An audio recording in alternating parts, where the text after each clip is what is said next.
This story will blow your mind. It's an amazing Bible story of the Old Testament. In the heart of the ancient kingdom of Israel, a shadow fell. It came not from a conquering army, but from a single woman, a princess from Tyre named Jezebel. Her marriage to King Ahab was meant to forge an alliance, a bond of nations. Instead, it ignited a fire that would consume a kingdom. Jezebel arrived in Samaria not as a humble queen, but as a force of nature. With her came the priests of Baal, and the clash of gods began. She was a woman of iron will, her ambition as vast as the desert sands. In her eyes, the God of Israel was but a provincial deity, a relic of a bygone era. She ordered the construction of a magnificent temple to Baal, its golden statues gleaming under the unforgiving sun, a direct challenge to the faith of a nation. The land groaned under a severe drought, a divine sign of displeasure, yet Jezebel's resolve only hardened. She saw the prophets of Yahweh not as men of God, but as enemies of the state, obstacles to her vision of a modern, cosmopolitan kingdom.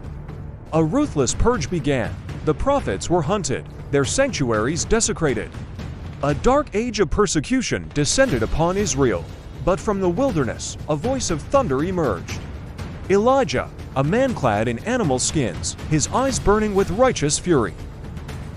He was the antithesis of Jezebel's polished court, a rugged prophet who answered to a higher power. Their confrontation was inevitable, a clash of faith and will that would define an era.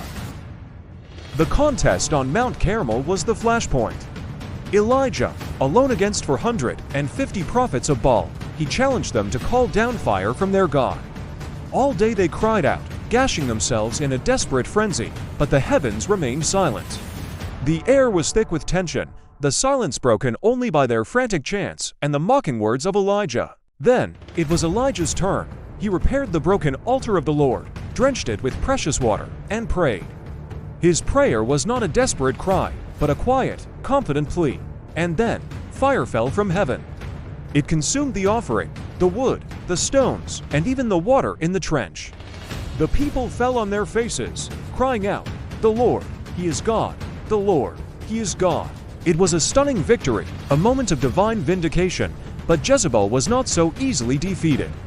Enraged by the humiliation, she swore an oath to see Elijah dead. The prophet, who had faced down an entire priesthood, now fled for his life. A hunted man, the queen's power seemed absolute. She went on to orchestrate the murder of an innocent man, Naboth, simply to seize his vineyard for her husband. Her cruelty knew no bounds. Her grip on the kingdom seemed unbreakable.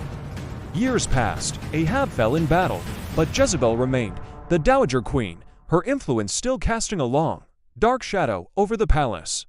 The final reckoning, however, was at hand. A new, ruthless commander named Jehu was anointed king by Elijah's successor, Elisha, with a divine mandate to wipe out the house of Ahab and exact justice for the prophet's blood. Jehu's chariot thundered towards the city of Jezreel, a whirlwind of vengeance. Hearing of his approach, Jezebel did not cower. In a final act of defiance, she painted her eyes and adorned her head, preparing to meet her fate not as a victim, but as a queen. She stood at the window, a vision of regal contempt, and hurled her final insult at the usurper below. But her power was broken. Her own servants, seeing the tide had turned, obeyed Jehu's command. They cast her down from the high window. Her fall was swift, her end brutal, a prophesied doom fulfilled in the dust of the city street. The rise of Jezebel was a tale of power, ambition, and rebellion. Her fall was a stark and timeless warning that even the most powerful thrones built on wickedness are destined to crumble into dust.